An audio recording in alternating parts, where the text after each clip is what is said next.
Hello, friends. The Alabama Crimson Tide find themselves at the center of an unexpected controversy following recent comments from analyst Stephen A. Smith, who stated that the school should have chosen Deion Sanders as head coach instead of Kalen DeBoer. Total madness? Let's break down the news, but first subscribe and keep getting more Bama news. The statement was made during the First Take program and, for many, came as a surprise.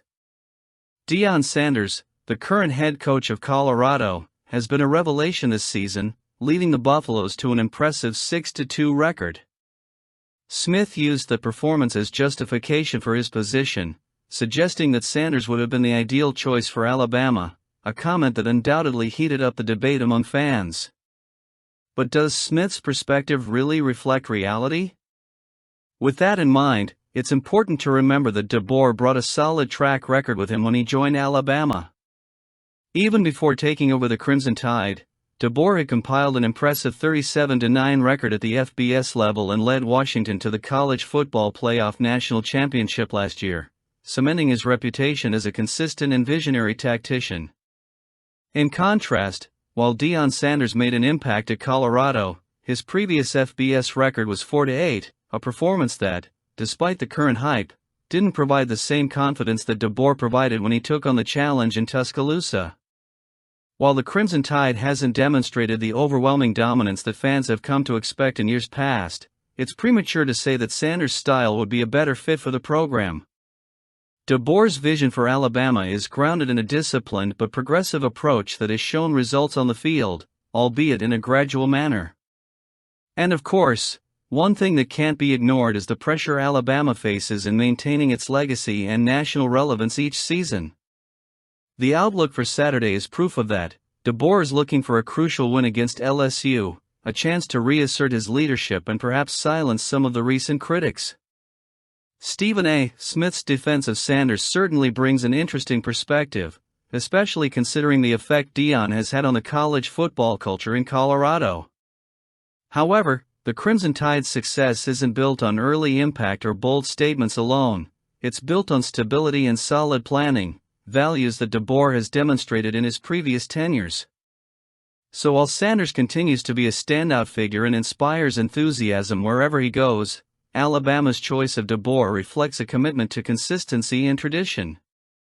Now, it's up to DeBoer to continue his work and prove that his bet on him was the right one to keep the Crimson Tide on top.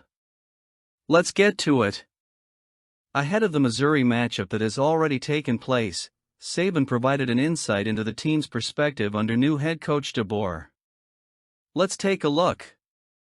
Under head coach Kalen DeBoer, the Crimson Tide have endured a challenging season marked by ups and downs that have put the team's traditional dominance at risk. And in a rare comment on Alabama's current momentum, legendary former head coach Nick Saban offered valuable insight into what he believes the team's priorities are. For Saban, Alabama's approach right now should not be simply focused on winning at all costs, but rather on playing to a standard. That standard, which he helped establish during his 17 seasons at the helm, is a mark of excellence, discipline and attention to detail that goes beyond victories on the field. During his appearance on College Game Day, Saban noted that the challenges Alabama currently faces are not just about talent. It's mental errors, snap count errors, all those different things, he said, emphasizing that with the skill level available, the Crimson Tide must seek to recapture the play that made them famous. It's a call for the team to focus on consistency and execution, not just the score. It's impossible to ignore the influence of Saban on the program, a coach who has collected 6 national championships and 9 SEC titles. His one-play-at-a-time philosophy established a legacy of focused and resilient mentality in Tuscaloosa. However, Saban also recognizes the pressure that this legacy puts on players and the impact it can have on their performance on the field. At Alabama, winning is expected every week, an expectation that can sometimes turn into anxiety. As Saban described it, that pressure to win can cause players to lose focus on what really matters, executing each play.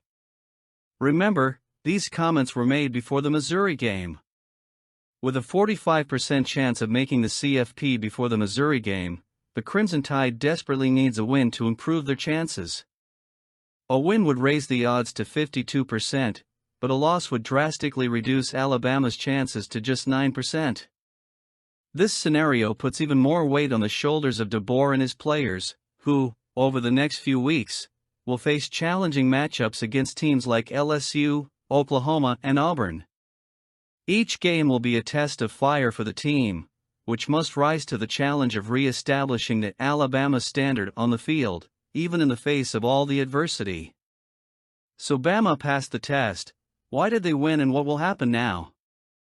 Focusing on the process of the game will be the surest path for Alabama to return to the top and secure a spot in the CFP.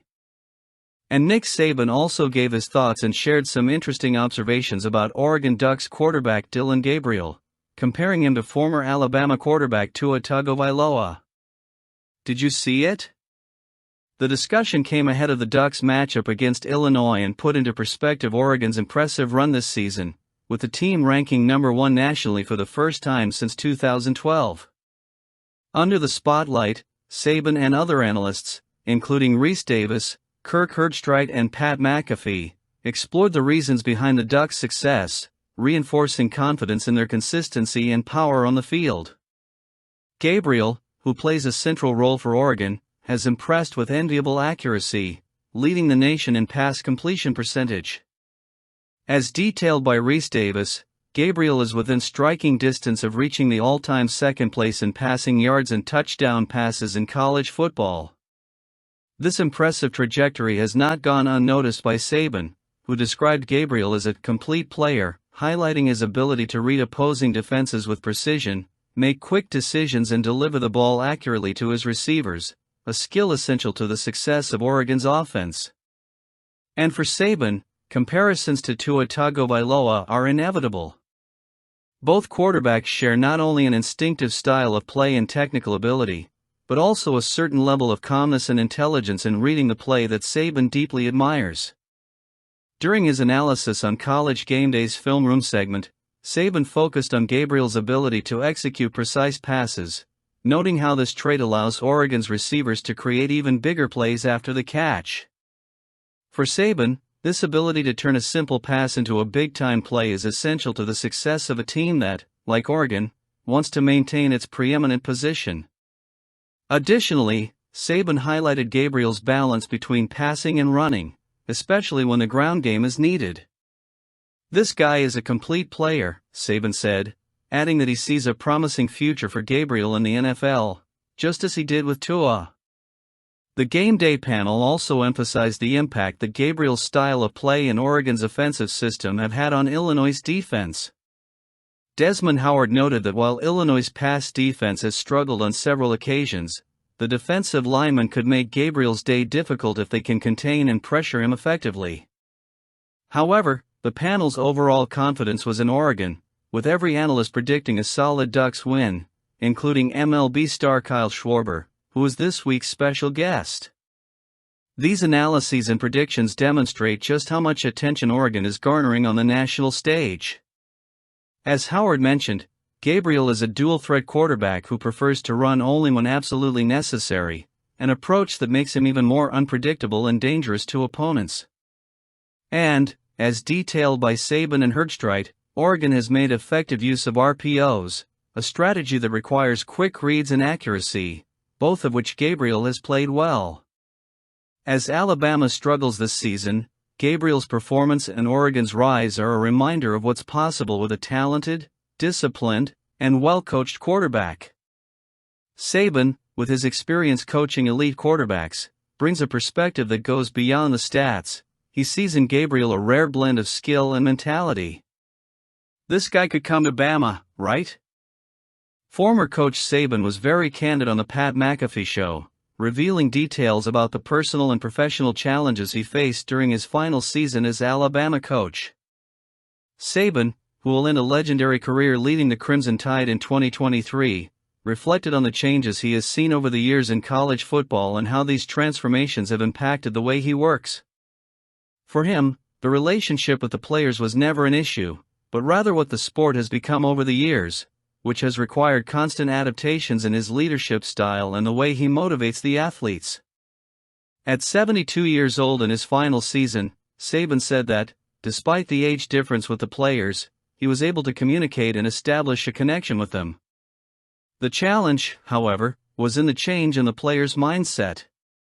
It's changed a lot over the years because players have really changed in terms of what their commitment was and what their purpose was in terms of why they were going to college and what they were trying to accomplish, Saban said.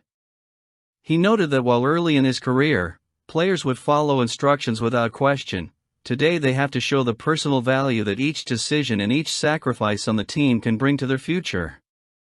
Saban explained that, over the years, college football has evolved to a dynamic that is more focused on the individual value of the athlete, especially in times of NIL. This new reality has required Saban to adapt. You had to show them where it would create value for them, and even being part of a team, how it is creating value for their future. Saban's statement indicates that he had to find ways to motivate players by showing them the practical and financial benefits of their commitment to the team, a challenge far removed from the traditional mindset that dominated the sport in his first decades as a coach. The process of adapting to the new era of college football, coupled with reflections on what he truly wanted for his future, culminated in Saban's decision to retire at the end of 2023. It was a decision that was not without internal questions, but, as he said, it was made at the right time. For Saban, the decision was influenced by the desire to enjoy his remaining years of quality life with his wife, Terry. "I just thought this last year was really a tough year for me," Saban confessed. "Miss Terry and I wake up every day and have our coffee and we're happy now, so I'm good." This farewell to the college football scene marks the end of an era at Alabama, one that was defined by success and discipline under Saban's guidance. His 50-year career leaves behind a legacy of 6 national championships and 9 SEC titles, a nearly unbeatable mark in the sport. Regardless, Coach Saban will be greatly missed, but we'll keep moving forward and cheering for Bama and Coach Saban's success now as a commentator. What's your opinion? Would Nick Saban want another year at Bama? Comment.